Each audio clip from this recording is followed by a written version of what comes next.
Il ne faut pas avoir peur. Bonsoir à tous, vous êtes sur Géopolitique Profonde, la chaîne qui est là pour remplacer les médias subventionnés. On va parler police, criminalité, drogue, trafic, comme Apolline de Malherbe, évidemment, n'osera jamais le faire. Mais avant ça, n'oubliez pas, adhérez au club Géopolitique Profonde. Vous serez membre avec vos auteurs préférés, Sylvain Ferreira, Jean-Michel Vernochet, Marc-Gabriel Draghi, François Martin, Laurent Ozon et tous les autres. Vous cliquez sur le lien ci-dessous. 7 jours d'essai gratuit. N'oubliez pas, il ne faut pas avoir peur. La boutique est ouverte. géopolitiqueprofonde.com.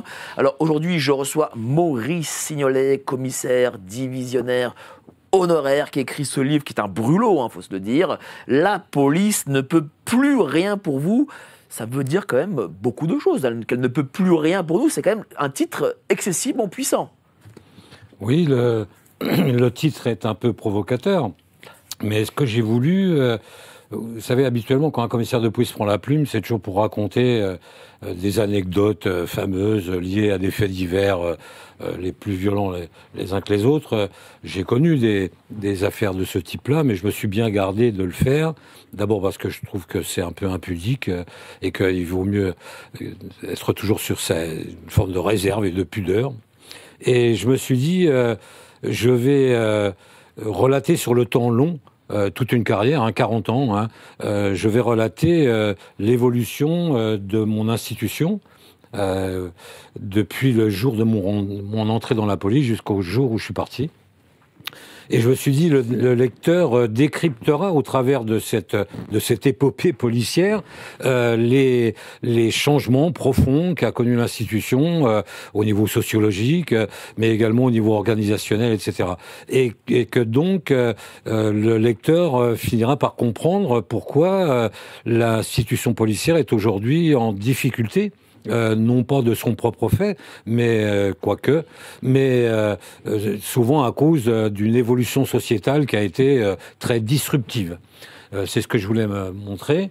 Et donc, au travers d'anecdotes, j'ai voulu raconter ce qui se passait au fin fond d'un commissariat, au fin fond d'une brigade territoriale, d'une brigade criminelle, etc., etc. Le quotidien, comment c'était. Comment c'est devenu, comment les choses ont changé, pas toujours à cause de l'institution, je le dis, mais à cause de l'évolution du code de procédure pénale, de réformes organisationnelles, structurelles, etc., qui, au cours des décennies, ont amené à cette situation. Voilà. Parce que ce sont les politiciens qui ont changé petit à petit les lois afin de donner toujours plus aux délinquants, si je puis dire. Oui, sans doute, mais si vous voulez, le politique n'a fait que suivre ou précéder parfois une évolution sociétale.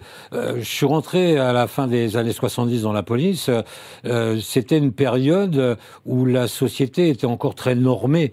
La respectabilité, la probité, l'honnêteté, l'image que l'on donne de soi, on pouvait difficilement s'en affranchir. Et donc le monde délinquant, c'était un monde très particulier qui n'a plus rien à voir aujourd'hui. C'était un monde de gens qui avaient quelque part choisi un monde un peu marginal, champagne et gonzesse, quoi. C'était ça. Et donc, les policiers suivaient de pair, et notre quotidien était l'extraordinaire des autres. Ce qui fait qu'on vivait un peu en vase clos entre le monde de la délinquance et les policiers et la justice. Et tout ça, bon an, mal an, se passait plutôt bien. Vous savez, moi, je suis rentré dans la police dans une démarche un peu maigretiste. Rien à voir avec l'homme politique, mais avec le fameux commissaire Maigret. Et c'était vrai. C'était tout à fait vrai. Et donc, au fil de ces 40 années, on a vu le basculement.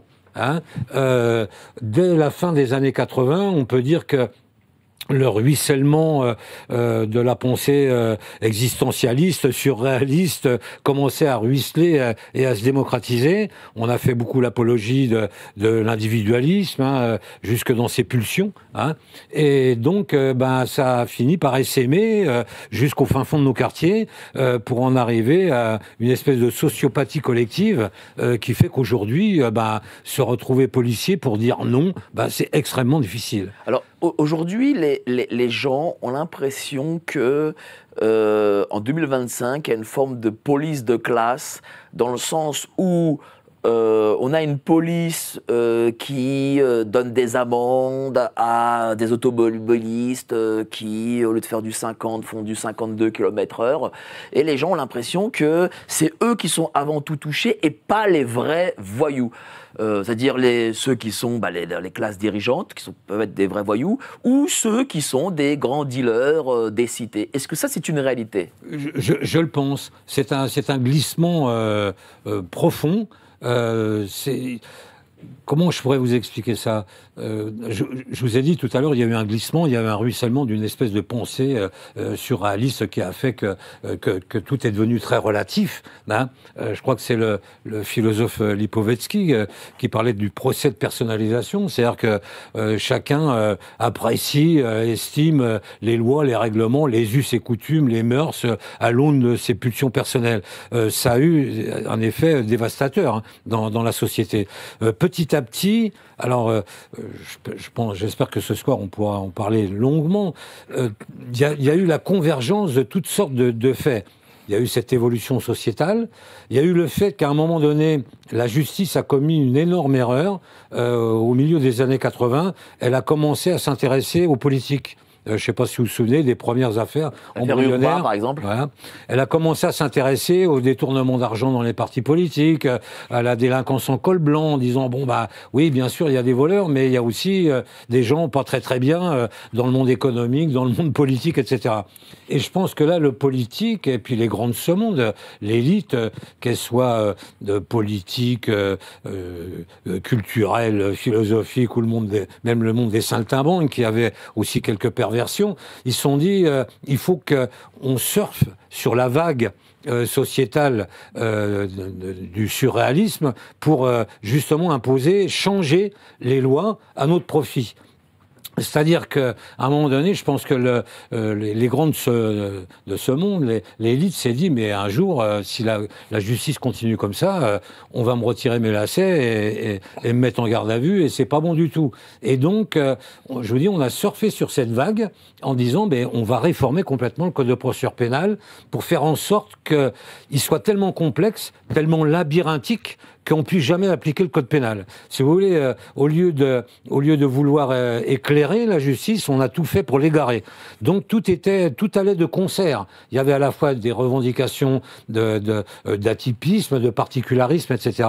Et en même temps, une classe politique qui a dit il va falloir que je verrouille de façon à ce que je ne sois pas embêté. C'est-à-dire qu'en fait, ce que vous dites, c'est que en gros, les politiques se sont créés des lois pour ne jamais être embêtés par la justice, mais pour que les petits, en gros, nous, comme ici présents, nous le soyons, parce que c'est beaucoup plus simple de verbaliser quelqu'un qui roule un peu trop vite que d'embarquer un mec qui a fait... c'était la facilité. Si vous voulez, pareil, par effet boomerang, ce que je viens de vous citer là, a bénéficié tout le monde délinquant. Quand je suis rentré dans la police, il y avait 500 000 crimes et délits. Aujourd'hui, on est à plus de 5 millions. Voire 10 millions si on se réfère aux enquêtes de victimation. Donc ce que je vous ai expliqué tout à l'heure, cette manipulation qui a été faite à la fois pour répondre à des poussées sociétales importantes et pour se garantir quand même quelques privilèges, eh bien on s'est pas rendu compte que ça a été un véritable tsunami de délinquance, de violence et de délinquants qu'on connaît aujourd'hui. Donc voilà, parallèlement à ça, là, on a désarmé la police, la procédure pénale policière est devenue une véritable pitrerie, si vous voulez, par rapport à ce que moi j'ai connu, où vraiment l'autorité d'un officier de police judiciaire n'était jamais remise en cause, alors qu'aujourd'hui c'est absolument catastrophique. Des réformes structurelles ont amplifié encore le phénomène. En 1995, sous la droite, sous Sarkozy, une très grosse réforme structurelle et organisationnelle a été effectuée. On a supprimé d'un trait de plume le corps des inspecteurs de police. 23 000 inspecteurs qui étaient là, dont l'unique vocation était le judiciaire et le renseignement. Et on a demandé au corps des gardiens de la paix, c'est-à-dire le corps en dessous, de traiter tout le panel des missions de police, de la circulation à l'antiterrorisme. Mais on ne s'est pas rendu compte que au niveau qualitatif, on allait beaucoup perdre, qu'au niveau investissement, on allait beaucoup perdre, qu'au niveau capacité rédactionnelle, capacité de synthèse, etc., on allait beaucoup perdre. On n'a pas pris la dimension également, le monde des inspecteurs, dont j'ai fait partie pendant 20 ans, ne comptait pas ces heures. C'est l'événement qui faisait notre travail. Il y avait un meurtre qui arrivait à 18h, on appelait chez soi, on disait on rentre pas, voilà, c'est tout. Le monde des gardiens de la paix, qui est venu se substituer au monde des inspecteurs, lui, a une culture enracinée de la récupération. Ce qui fait que quand vous lui demandez de travailler dans le judiciaire, qui est par définition extraordinairement chronophage, il va vous aligner des dizaines de millions d'heures de récupération ou d'heures supplémentaires à payer. Quand la représentation syndicale parle de 30 millions d'heures supplémentaires, on a l'impression que c'est énorme. Non, c'est pas simplement parce qu'on les compte. Ça ne montre pas un investissement supplémentaire. Donc, si vous voulez, la conjugaison de réformes structurelles, de réformes procédurales, etc., a fait qu'à un moment donné, on est devenu beaucoup moins bon. En contrepartie, des mouvements, le mouvement des Gilets jaunes, le mouvement pour les retraites, etc., a montré que des fois, des mouvements sociaux pouvaient prendre une certaine ampleur, une certaine virulence. Et donc, on a multiplié les forces constituées, les unités constituées, on a multiplié les unités d'intervention au détriment de la police du quotidien. Et effectivement, c'est ce qu'on a vu au moment des Gilets jaunes.